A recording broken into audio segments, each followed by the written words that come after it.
va vérifier déjà via le circuit équivalent de Thevenin. D'accord?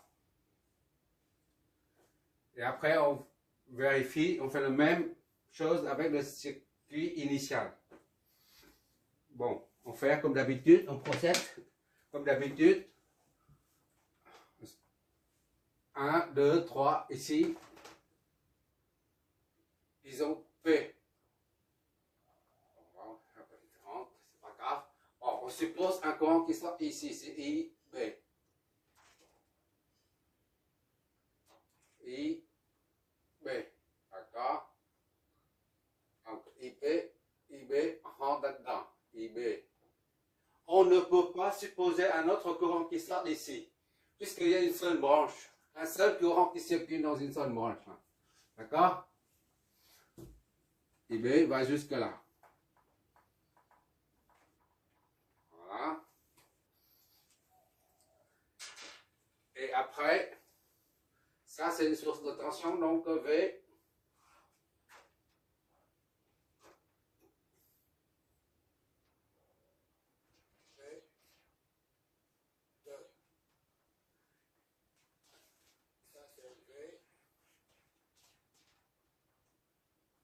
P1. Là, c'est VP1.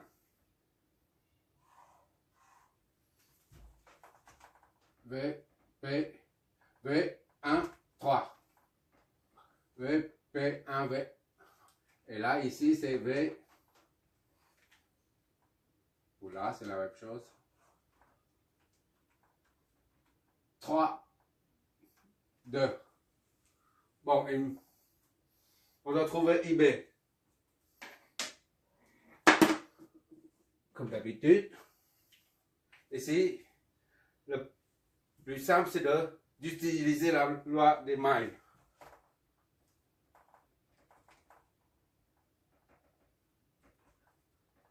Donc, V, 3, 2. On suit la flèche. On suit la flèche. Donc, plus V13. On suit encore la flèche. Plus VP1. D'accord? Moins VP2. Dans le sens opposé de la flèche. Moins VP2 est égal à 0. D'accord? V113 et VP1. V32 c'est égal à VTH aux bornes de la source. V32 c'est 16. V13 c'est RTH. TH fois IB. Plus VP1 c'est RB fois IB. D'accord? Moins VP RB fois IB. VP2 c'est égal à la tension aux bornes de cette source externe, c'est-à-dire 1 volt.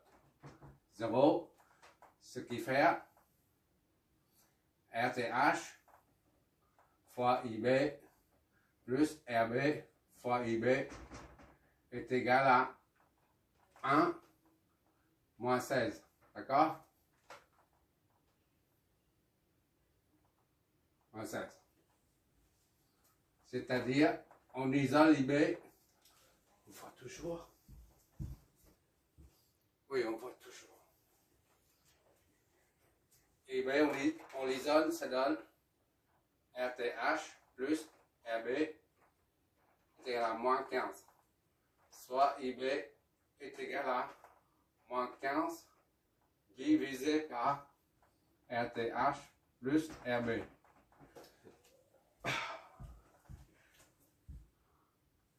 J'ai que 3 mètres carrés d'espace travail, c'est pour ça. IB est égal à moins 15 divisé par RTH, c'est combien? RTH est 8. Plus RB. RB c'est 1. D'accord? IB est égal à moins 15 sur 9 ampères. Voilà. On va l'entourer. Ça, c'est le courant qu'on a injecté dans le circuit équivalent de terminal. Comme on dit, comme ça veut dire ce que ça veut dire, équivalent, ça c'est équivalent à ça. Donc si on injecte le même courant là-dedans, là, si ça, avec cette source, avec une source de 1 volt, on raccorde aux bornes et on retrouve le même courant, ça signifie que ça et ça sont équivalents. D'accord? Maintenant, deuxième. Vérification vers le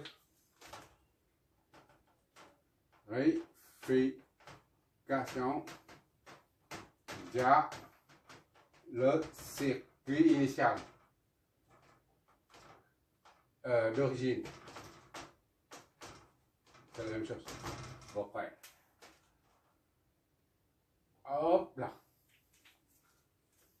Bon, il suffit de redessiner ce circuit et puis raccorder à cette source via la résistance RB pour calculer RB.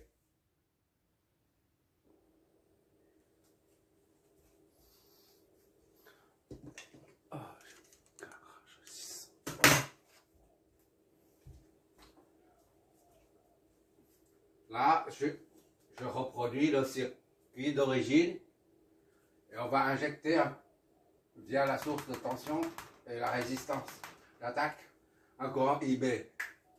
On va nommer ça, disons,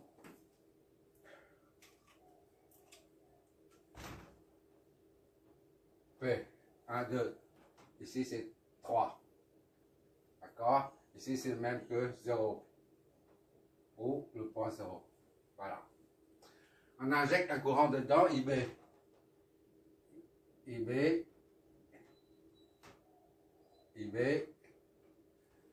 Remarque ici, oui.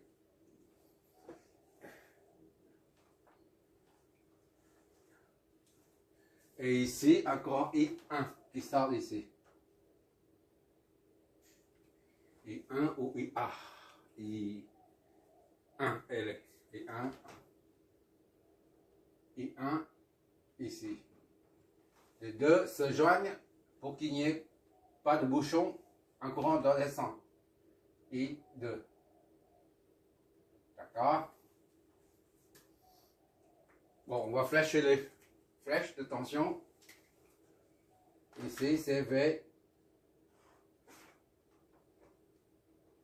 3,0 ou 3,2, c'est la même chose. Ici, c'est une source de tension. Les deux flèches dans le même sens. V, P, O. Ici.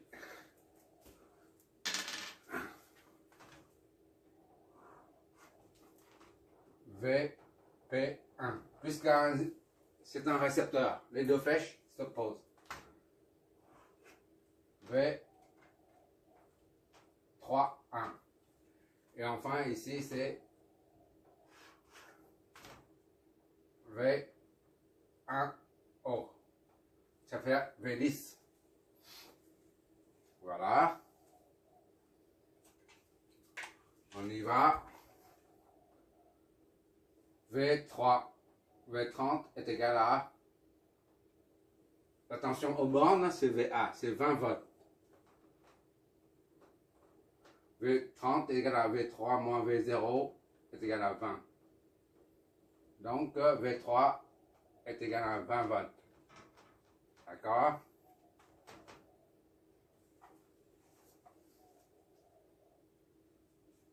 Idem. VPO est égal à V, la tension aux bornes de la source, c'est 1 volt. VBO, PO, on décompose en potentiel. VO moins 1. Donc ça s'annule. VP est égal à 1 volt. On a deux potentiels. V3 et ça.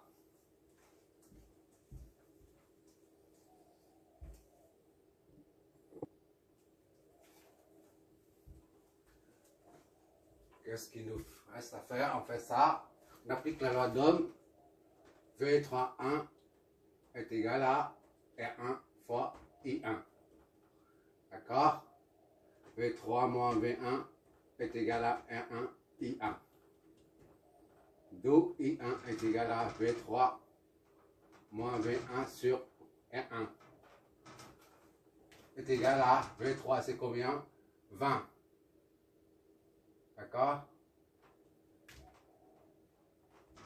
I1 est égal à V3, c'est 20, moins V1, inconnu. V1 sur R1. R1, c'est 10. Notre première équation. On va faire la même chose avec ça.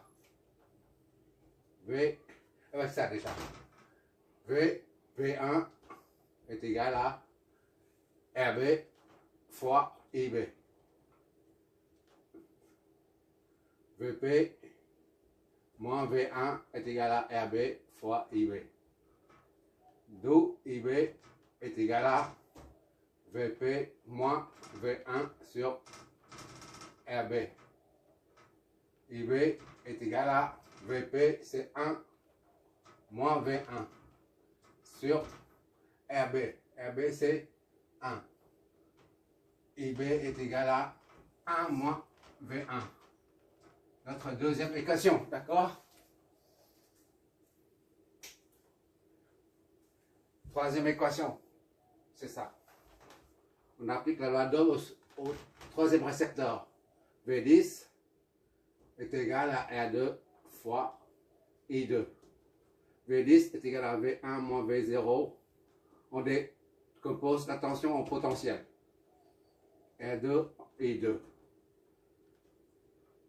I2 est égal à V1 moins V0 sur R2. Avec V0 est nul, on a I2 est égal à V1 moins 0 sur R2. R2 c'est 40.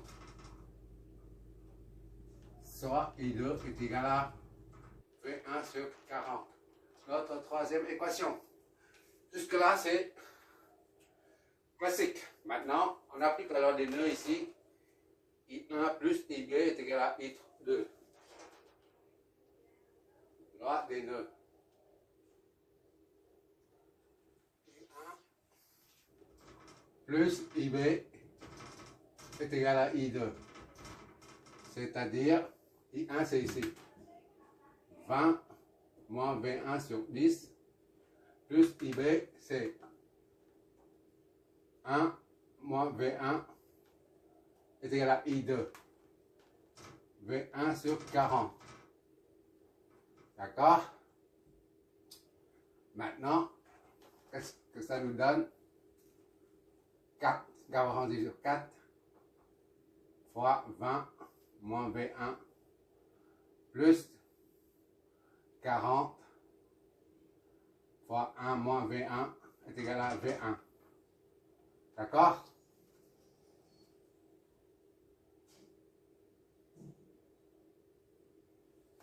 Soit 80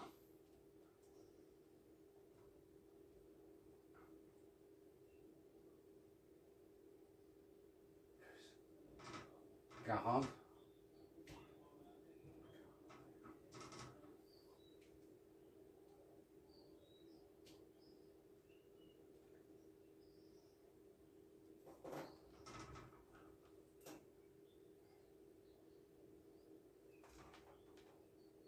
soit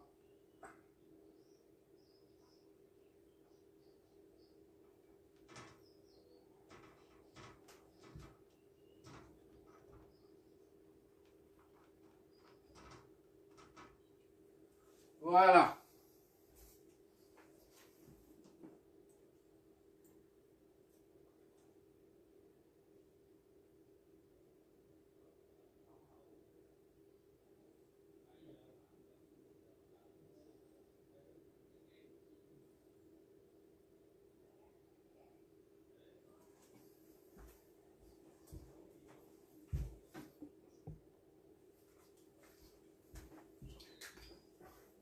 Ici, c'est 4, c'est pas 40. D'accord? 4V1. Ça, multiplié par ça, 80. Et ça, moins 4V1. D'accord? Plus 40, moins 20. Voilà. Donc ici, c'est moins 4, moins 44, moins plus 45. V1 est égal à 120. Soit V1 est égal à 120 sur 45 volts. D'accord?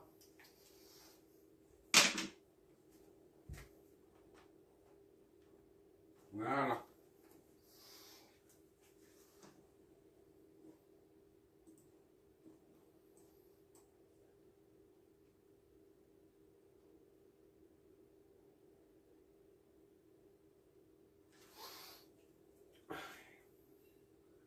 Maintenant, pour avoir IB, il suffit de remplacer V1 dedans. Et on obtient IB.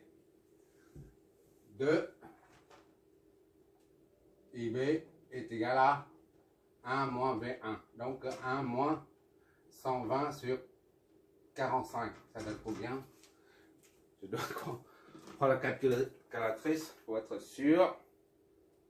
1 moins 120 sur 45. Ça donne moins 5 tiers. IB est égal à moins 5 sur 3 ampères. Voilà.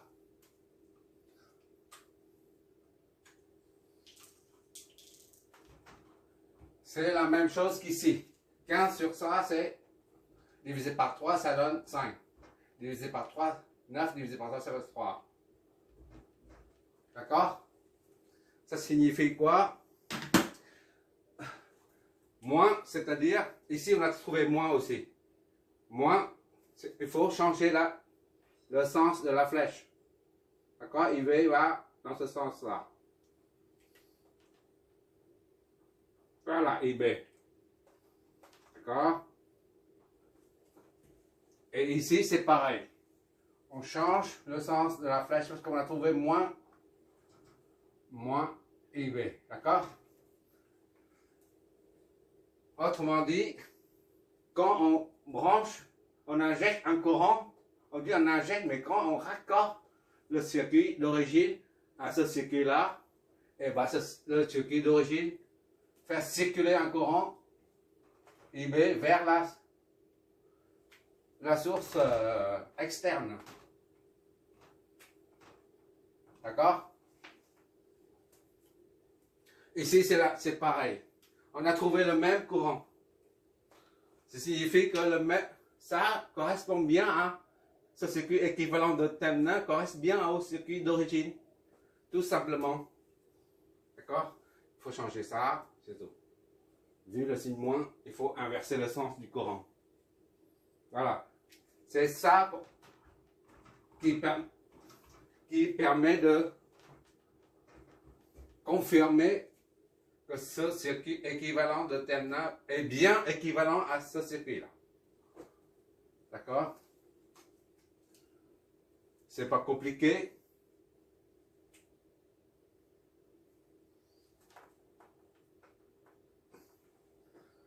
J'inverse pas, hein. Je te laisse faire. Quand on voit un signe moins, c'est-à-dire qu'il faut inverser la supposition, le sens supposé dès le départ. Et ainsi que quand on inverse le sens du courant, il faut inverser aussi celui de la flèche de tension. Par contre, pour la source de tension, la flèche reste telle qu'elle. D'accord? Je récapitule, on a un circuit initial comme ça. On fait un calcul pour en déduire le circuit équivalent de Thévenin, qui correspond au circuit d'origine. D'accord? On a obtenu le circuit équivalent, il faut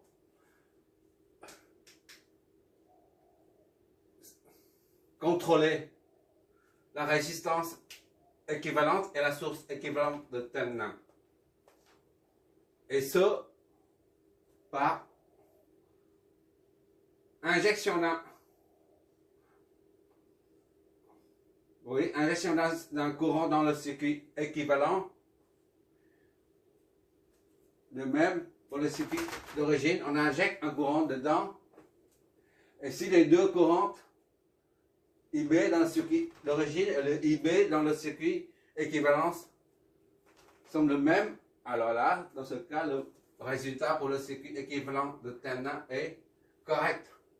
Si on trouve ici moins 5 sur 3 ampères, ici on trouve moins 4, par exemple, moins 1 ampère par exemple, ou 1 ampère. Cela signifie qu'ici, il y a quelque chose qui cloche. Soit R n'est pas égal à 8, soit VTH n'est pas égal à 16. Voilà. Si on trouve les deux courants différents, alors il faut refaire le calcul, c'est tout, en fait. Merci d'avoir regardé.